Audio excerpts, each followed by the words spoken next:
থেকে দামি। তুমি শুধু সবসময় পাশে থেকো। চলো আমরা এখান থেকে কোথাও চলে যাই। ঠিকই কইছো তুমি। চলো আমরা গ্রামে চলে যাই। এই ঢাকার শহর আমাদের জন্য না, এখানে এক গ্লাস পানি কিনে খাইতে হয়। আমরা আমরা গ্রামে চলে যাবো, চলো গ্রামে যাই। তুমি কি পাগল হয়ে গেছো? তুমি গ্রামে চলে যাবা? আমরা এই শহরেই থাকবো, আমরা এই শহর ছেড়ে কোথাও যাবো না। কি কও তুমি? এই ঢাকার শহরে কই থাকো আমরা?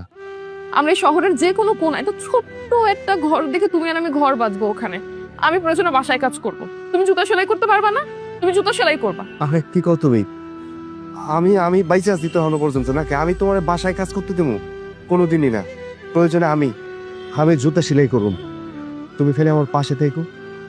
আমাদেরকে একসাথে জীবনে অনেক বড় হতে হবে। এই অমানুষগুলার মুখের উপর জবাব দিতে হবে।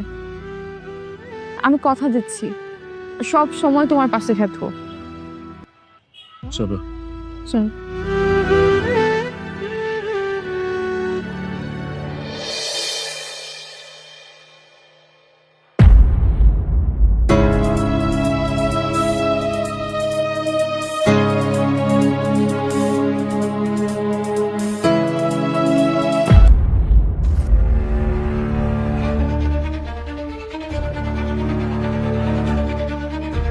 আমার জুতাগুলি একটু সুন্দর করে কালার করে দাও।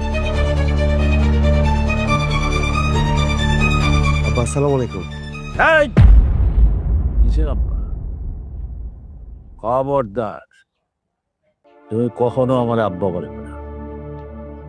তোমার আমি চিনি না, কোনোদিন দেখি না। তুমি একটা তাও, তুমি একটা লুবি, তুমি ষড়যন্ত্র কইরা আমার সরল সোজা মেয়েটার মাথাটা নষ্ট করছো। তারপরে আমার সয় সম্পত্তির প্রতি তোমার লোভ আসছে। আমার মেয়েটারে পুষলে তুমি বিবাহ করছো। তুমি মাপ পেলাম, তোমার আমি ছাড়ব না।